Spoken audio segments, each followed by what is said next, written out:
This has been a challenging time for our community. Throughout the coronavirus pandemic, so much has changed in the way we function and communicate. But there are still important decisions to be made in city government about the response to the pandemic and more.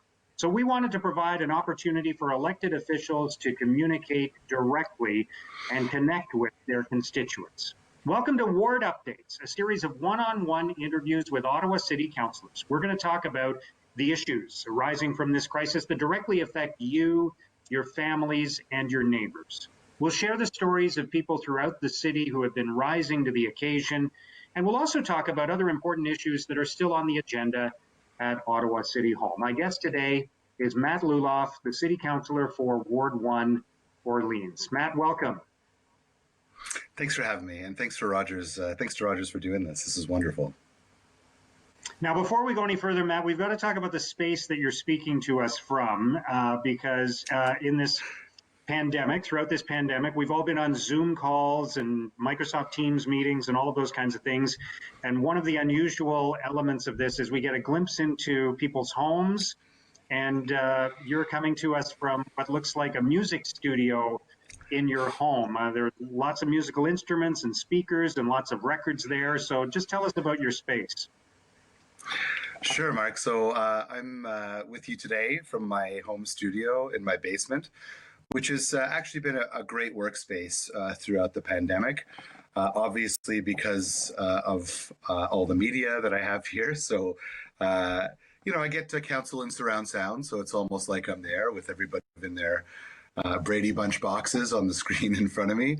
It's also quite quiet. So, we've got an 11-month-old daughter upstairs with my wife, and, babies can be quite noisy, but, I'm able to close the door and focus on the task. So really not much of a change in our ability to work during this pandemic if you've got a decent little home office or enclave like this to retreat to. Yeah, I see that as more of a man cave or home studio than a home office, but whatever works in these times, right? Yeah. That's right. So tell me a little bit about what's been happening in Orleans during this pandemic, what you've observed, how it's affected you and the people around you. So, especially during phase 1 and phase 2, I was really impressed with how the community came together. We've got a wonderful group of quilters and sewers led by Geneviève Péchot, who went to work immediately sewing cloth masks for the community for free. So they were getting into all of the community groups like Being Neighborly, our community association groups, and letting people know that we understand that not everybody had access to a mask. And there was a bit of a conundrum at the beginning where it was like, okay, you have to buy a cloth face mask, but you have to go to a store to buy a face mask, but you can't go into that store unless you have a cloth face mask. So these guys were really wonderful, dropping them off to people. So seeing the community come together has been absolutely unbelievable. The way that a lot of our local businesses have kind of turned on a dime to the online world has really been mind-blowing. The mayor and I, once we got to phase 3, did a little bit of a tour of some of our local businesses. And, one of them is this game store, Kessel Run, which is in Centrum in Orleans. And so we went in to chat with him and we said, hey, listen, obviously this is a very tactile business. People are picking up, figurines to play Dungeons and Dragons, or picking up, chessboards and that sort of thing. How did you guys manage? And he said, we, hooked up with Shopify, went online, and because, there were people that were at home that were unable to work, people were looking for things to do, and there's only so much Netflix that you can binge. So their business is booming. And as soon as we got to a point where they could move to phase 3, they were running youth camps again. And so now not only do they have the one stream of online, but their shop is open again, and they've been able to resume some programming. Also, there's been some frustration with the lack of services or the services that we had to shut down, and super glad to see that the city's super hard at work getting those open again. A lot of consternation about the public library and how we had to lock everything down. I'm the chair of the Ottawa Public Library, and very proud of the work that our staff has done to get moving again. We've got 22 of 33 branches offering services again, and 20 of them offering browsing services. So, the way things change in a pandemic like this, people are staying home a lot, so they notice things. So we've been able to ensure that we're providing really good services when it comes to service requests. So I check in with my team twice a day. We've got 4 great staff in my ward office, and we work hard every single day in the same way that we did before, serving the people of Orleans. What are some of the important things that you think people need to consider as we move into the next phase and more things open? And at the same time, there are going to be changes as the weather gets cooler. Patios won't be as open. Businesses will have to adapt again. So there are a number of different factors that are coming into play. What do you think we need to be thinking about? Well, we need to be extra careful. So with phase 1 and phase 2, we were able to flatten that COVID-19 curve relatively quickly and easily because we were staying home and we didn't have those interactions with each other. But now that we're in phase 3 of opening up our economy, we are engaging in riskier activity. And you're right, Mark, winter is coming, as they say on Game of Thrones, and patios are not going to be open in the same way that they are now. So we're going to be engaging in even more risky activity because we're going to be much closer together. Now you have an option to sit outside or to sit inside. It's not really going to be an option when it's, minus 10 or minus 20. So it's super important that we continue to follow Ottawa Public Health guidelines on the wearing of masks. And people need to realize that it's my mask that protects you and your mask that protects me. So, to go out and wear a mask with a group of people that are not wearing masks, you yourself are not protected. So it's really important that we're following those guidelines. What other messages do you think are important at this time as people go out and engage a little bit more? Some people are returning to workplaces and so on. Of course, schools are open again. And also, tell us about the testing centers in Orleans and the access to testing in your community. Sure. Obviously, the return to school is a really tough decision on a lot of families. The Ontario government has provided some options for online learning that might not be the right choice for every family, but this is a very personal choice for each family to make. I know that my nephew is going to be returning to school online only, but that's not an option for some families who that have children that are not of high school age or have to go into work themselves. So we totally understand, how difficult this is, and the need to have greater capacity for testing as we increase more risky behavior when it comes to the transmission of COVID-19. So myself, Tim Tierney, Laura Dudas, and Stephen Blais have been working really hard with the president and CEO of the Ottawa Public Hospital, the Ottawa Hospital, to bring a testing center to Orleans. We're really glad to see the announcement of a new drive-through testing center at RCGT Park. That's going to increase capacity and move some capacity towards the East End, but that's not here in Orleans or on this side of the Greenbelt. So we're going to continue to work with them to ensure that we have a semi-permanent testing site. We know that this pandemic is not going away anytime soon. And so we've been really working hard on that. We've identified, between half a dozen and a dozen sites that seem to be viable. They're in evaluation right now. And as the MPP has said, we are hoping to have a site locked down and announced by the fall. Matt, can you talk a little bit about what services are available to people? You mentioned public library branches. I know a lot of people are wondering about community centers, pools, that sort of thing.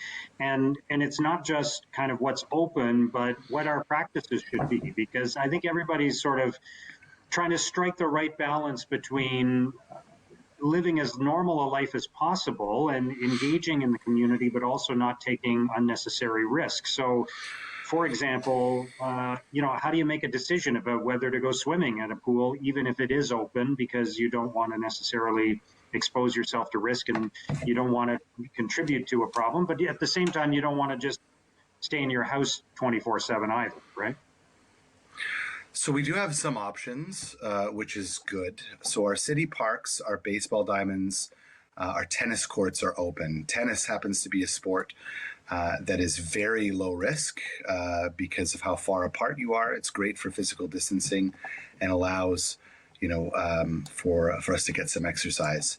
If you're looking to go for a swim right now, although today, as we record this, is probably not a great day for it, but Petrie Island is open. So lots of room there to physically distance if you want to get in the water. Bob McQuarrie, the pool has reopened, so you can reserve a swim online, obviously with reduced capacity to allow for physical distancing. So make sure you're paying attention to what's going on around you, as I know everyone does when they're being water safe anyway. The gym at Bob McQuarrie is open too with reduced capacity. At the Ray Friel complex, the pool will not reopen. The way that it's configured doesn't lend itself, to ensuring physical distancing at all times. However, the gym is open. We have an ice pad that is in use right now for hockey and figure skating. The Gloucester Skating Club has been able to use that ice pad. And the one second ice pad is to open soon. A third remains closed. When it comes to the library, as I mentioned, Cumberland branch is open to the public for browsing. 22 of 33 branches are open. And so in the East End, it's Cumberland and Blackburn. Cumberland has a much higher capacity. So if you're looking to go and browse the collection, Cumberland, we can accommodate 50 browsers. Blackburn, I believe the number is 17. So, if you kind of live in the middle, like in Chapel Hill, I would recommend you visiting the Cumberland branch. And our client services center at Centrum, we're taking a cautious approach to reopening the city admin buildings. So services right now are offered online at ottawa.ca. We've been able to accommodate certain extenuating circumstances and open for certain cases. But if you need assistance with that, just call my office at 613-580-2471. What do you think are some of the lasting implications of this crisis? Obviously, there's an impact on city finances, so we could talk a little bit about that and how we recover from that. But do you think it is going to change a lot about our city? Is it going to change the use of public transit permanently, for example? Is it going to change the number of people who go downtown and work there or choose to work at home instead? What do you think are some of the fundamental shifts that have occurred because of this? Yeah, these are definitely things that I worry about quite a bit, Mark. So we've seen some of our larger employers and some of our great entrepreneurs like Shopify say, if you're working from home now, consider working from home for the rest of your time with us or for the rest of your career. And they've been really good at enabling that kind of online work. There are some positives that come with working from home, though. Our local restaurants are getting more daytime business. As you can imagine, and, as I said during the campaign, I was working to create work hubs in Orleans so that people didn't have to commute downtown to attract more employment here. The good thing about the pandemic is that more people are staying home. It's very difficult to run a restaurant on one sitting a day, so just dinner. So now we're seeing people that are missing the sort of collaboration, making the choice to get together and grab lunch in our community. So that's one positive. The large hole in the city's budget. We're anticipating $192 million hole in our budget. Is mostly due to the shortfall in public transit, because you're right to point out that people have not needed to go downtown or to go across the city to get to work. I think that that is definitely a long-term implication. If people are changing their habits, their commuting habits, we're going to need to respond to that. And so these are all discussions that we'll be having at the council table and kind of behind the scenes, the way that I like to work, to try and sort this out. The two other orders of government have promised us about $124 million in transit funding and other funding to help us kind of close the gap on that bottom line that we're working with right now. Phase 2 of the provincial funding is going to be based on receipts, essentially. So the hard impact directly caused by COVID-19. But, you know, as somebody who likes to be fiscally responsible, I realize that there is only one taxpayer, and, you know, I will look for solutions that don't place that burden directly on our residents.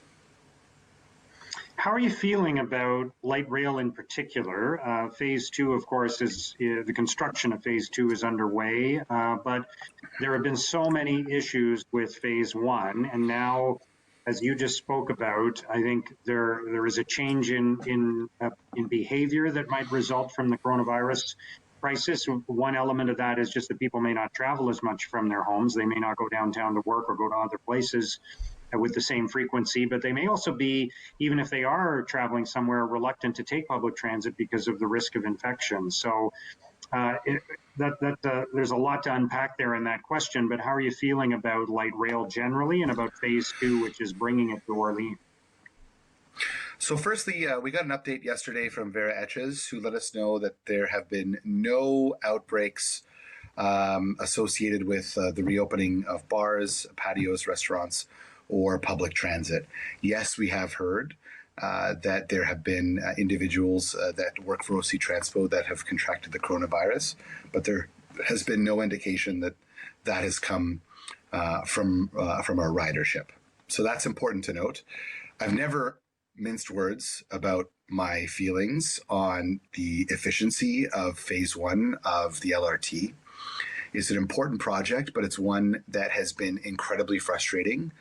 And one that a lot of us have felt very helpless about. Recently, there was a change in management at Rideau Transit Group and Rideau Transit Maintenance. And for the last, I believe, 3 weeks now, we have had 15 trains running on time with no major stoppages. That is a good story. But I understand that our ridership is very frustrated with what they went through and are very worried about what the winter looks like. It's tough to be stuck out on a platform at Blair Road, at 6:30 in the morning, not knowing when the next train is going to be coming. So this is something that we're going to be paying very close attention to. So very glad to see, 15 trains on the track. That's really great news. I want to see that for a few months, before I start praising RTG and RTM, 5 times bitten, I'm going to be pretty shy for a while.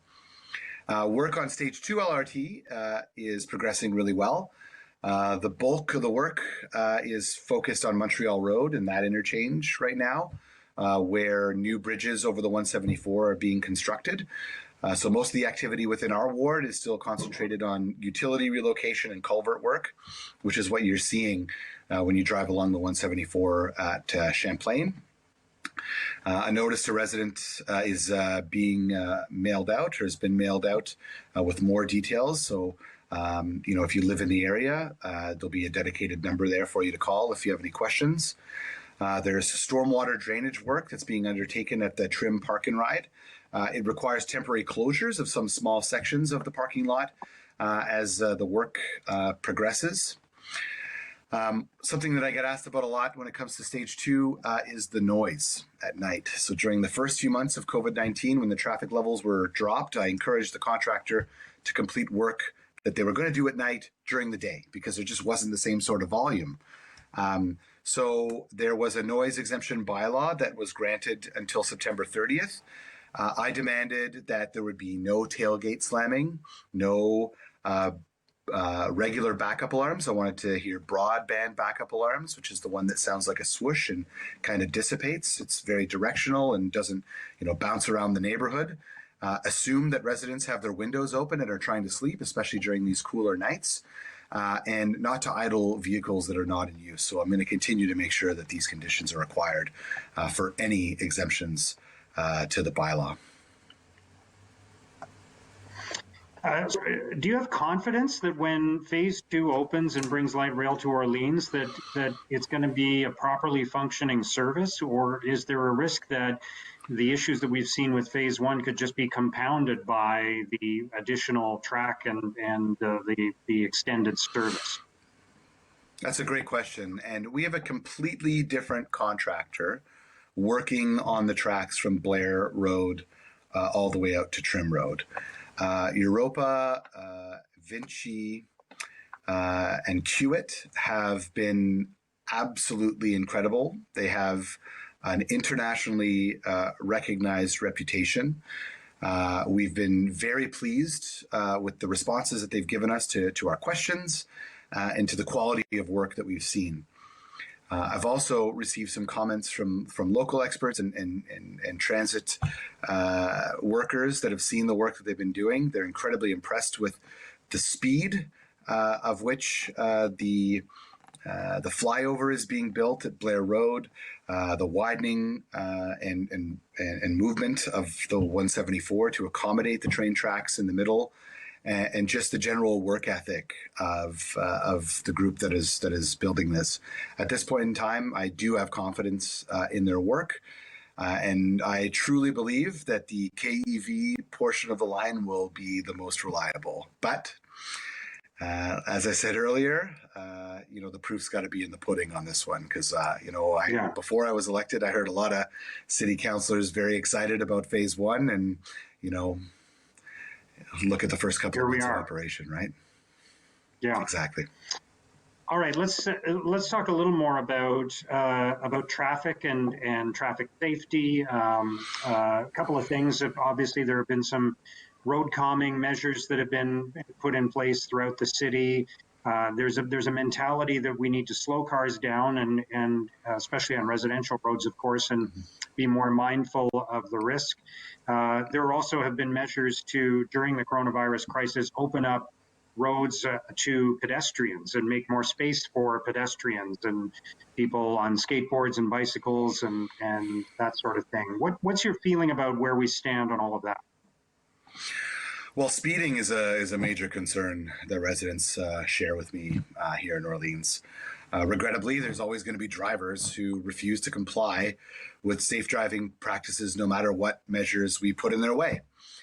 Police enforcement is the most effective tool for discouraging continuously aggressive drivers.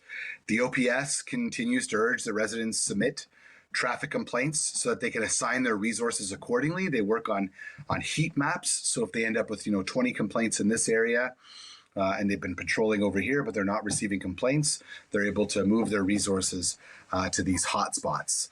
So it's important that they use the online reporting tool or call 236-1222 to make those complaints.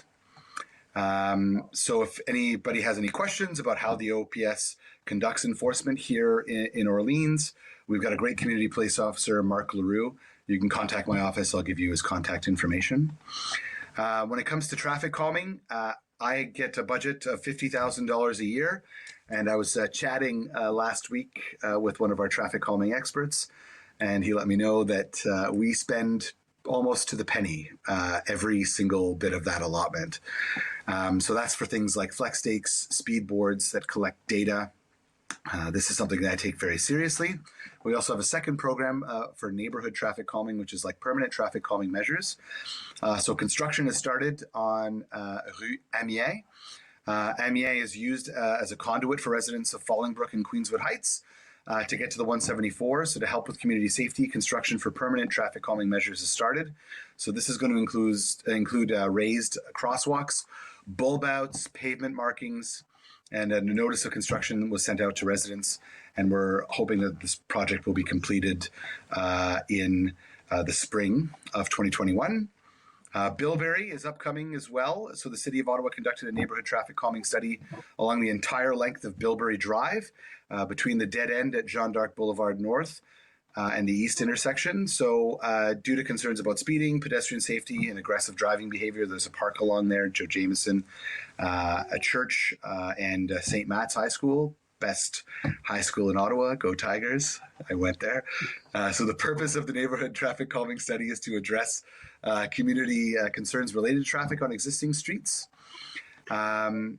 Yeah, I mean, we work really hard on this. It's something that we take very seriously. Yeah. 2 new traffic cameras in Orleans as well. One up on Innes Road, and another across from St. Francis of Assisi. So it's something that the chair of the Transit Commission, the Transportation Committee, and I, Tim Tierney, have been working on quite closely.